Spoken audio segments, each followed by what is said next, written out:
Hello बच्चों, चलिए प्रश्न को पढ़ते हैं। जब एक गैसीय निकाय को 100 जूल ऊष्मा दी जाती है तो आंतरिक ऊर्जा 30 जूल बढ़ जाती है। निकाय द्वारा कृत कार्य ज्ञात कीजिए। तो चलिए बच्चों, सबसे पहले हम लिख लेंगे मूल अवधारणा, जिस पर यह प्रश्न आधारित है। तो मैं लिख रहा हूं मूल अवधारणा। बच्चों, यह प्रश्न आधारित है ऊष्मागतिकी के प्रथम नियम पर। ऊष्मागतिकी ऊष्मागतिकी का प्रथम नियम। ऊष्मागतिकी का प्रथम नियम।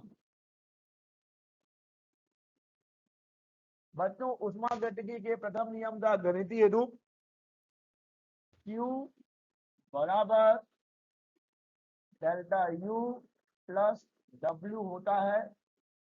यही है ऊष्मागतिकी के प्रथम नियम का गणितीय रूप। चलिए पहले इस मूल अवधारणा को समझ लेते हैं, फिर हम इस मूल अवधारणा की सहायता से हम दिए गए प्रश्न को हल करेंगे और पता करेंगे कि सही उत्तर क्या होगा।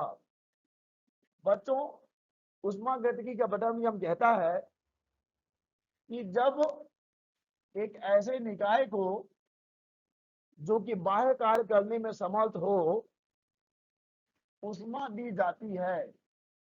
चलिए, क्यों हमने ऊष्मा दिया है उस निकाय को, तो निकाय द्वारा अवशोषित ऊष्मा उसके द्वारा किए गए बाह्य कार्य यानी कि W और उसकी आंतरिक ऊर्जा में वृद्धि के योग के बराबर होती है। कहने का तात्पर्य यह है बच्चों कि जब हम किसी निकाय को ऊष्मा देते हैं तो उस ऊष्मा का एक भाग हमें कार्य के रूप में प्राप्त होगा और उसका एक भाग उस निकाय की आंतरिक ऊर्जा को बढ़ाने में खर्च हो जाता है। यानी पूरी की पूरी ऊष्मा हमें कार्य के रूप में प्राप्त नहीं होती।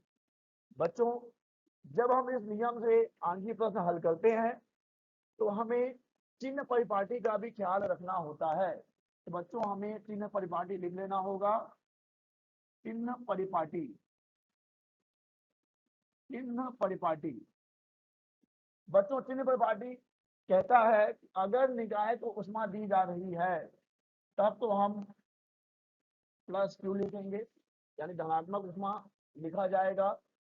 और अगर निकाय से ऊष्मा बाहर आ रही है तब हम क्या लिखेंगे बच्चों, तब हम माइनस क्यू लिखेंगे। तो यह क्यू का जो चिन्ह है हमें क्लियर हो गया है, स्पष्ट हो गया है कि अगर निकाय को ऊष्मा दी जाती है तो हम क्या लिखेंगे बच्चों, प्लस क्यू लिखेंगे। और अगर निकाय से ऊष्मा बाहर आता है, हम कह सकते हैं कि ली जाती है, तब हम उसे क्या लिखेंगे बच्चों, तब हम उसे माइनस क्यू लिखेंगे। वैसे ही बच्चों, अगर अगर निकाय द्वारा कार्य किया जाता है तो हम उसे प्लस क्यू प्लस डब्ल्यू लिखेंगे। अगर निकाय द्वारा कार्य किया गया है बच्चों तो वह धनात्मक कार्य होगा, उसे हम प्लस डब्ल्यू लिखेंगे। और अगर निकाय पर हम कार्य कर रहे हैं, यानी कि अगर बाह्य स्रोत से उस निकाय पर कार्य किया जा रहा है तो बच्चों हम उसे माइनस डब्ल्यू लिखेंगे। यानी कि अगर बाह्य स्रोत द्वारा कार्य किया गया है, अगर निकाय पर अगर निकाय पर कार्य किया गया है बच्चों तो हम उसे माइनस डब्ल्यू लिखेंगे। और अब बच्चों, यहाँ पर जो आंतरिक ऊर्जा में परिवर्तन है डेल्टा यू, अगर इसमें वृद्धि होती है तब हम धनात्मक चिन्ह यूज करेंगे और अगर आंतरिक ऊर्जा में कमी आती है तो बच्चों हम वहां पर ऋणात्मक चिन्ह यूज करेंगे। तो बच्चों, अब हम मूल अवधारणा को बहुत अच्छी तरह से समझ गए हैं कि दिया गया प्रश्न ऊष्मागतिकी के प्रथम नियम पर आधारित है। ठीक है बच्चों, जो कि कहता है कि अगर किसी निकाय को Q ऊष्मा दी जाती है तो उसका एक भाग आंतरिक ऊर्जा की वृद्धि में, निकाय की आंतरिक ऊर्जा की वृद्धि में, और शेष भाग हमें कार्य के रूप में प्राप्त होगा। चिन्ह परिपाटी को भी हमने समझ लिया है। अगर हम निकाय को ऊष्मा दे रहे हैं तब तो हम प्लस क्यू लिखेंगे, अगर निकाय से ऊष्मा बाहर आ रहा है तो हम -Q लिखेंगे, और अगर निकाय द्वारा कार्य किया जा रहा है तो हम +W लिखेंगे। निकाय पर काम किया जा रहा है तब उसे -W लिखेंगे। अगर आंतरिक ऊर्जा में वृद्धि हो रही है तो धनात्मक, और अगर आंतरिक ऊर्जा में कमी आ रही है तो ऋणात्मक। तो चलिए बच्चों, अब हम तैयार हैं इस प्रश्न को हल करने के लिए। चलिए देखते हैं कि प्रश्न में क्या क्या चीजें दी गई हैं। प्रश्न में दिया गया है कि एक गैसीय निकाय को 100 जूल ऊष्मा दी जाती है। बच्चों शब्दों पे जरा आपको ध्यान देना है। 100 जूल ऊष्मा दी जाती है, यानी कि निकाय को ऊष्मा दी गई है।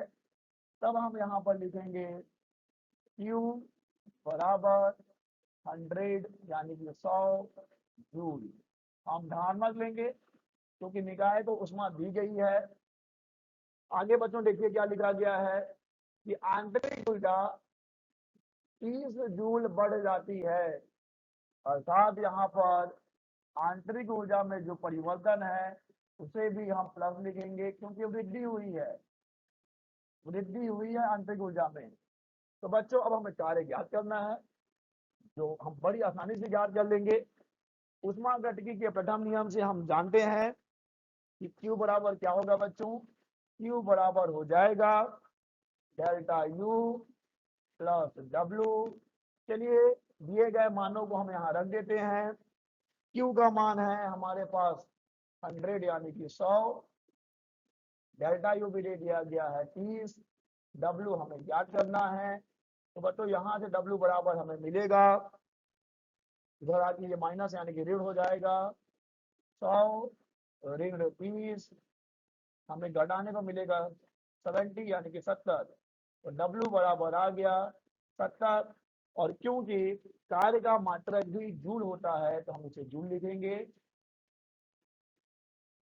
W बराबर 70 जूल। अतः बच्चों निकाय द्वारा कृत कार्य कितना है बच्चों, 70 जूल है, 70 जूल। आशा करते हैं आपको समझ आया होगा। धन्यवाद।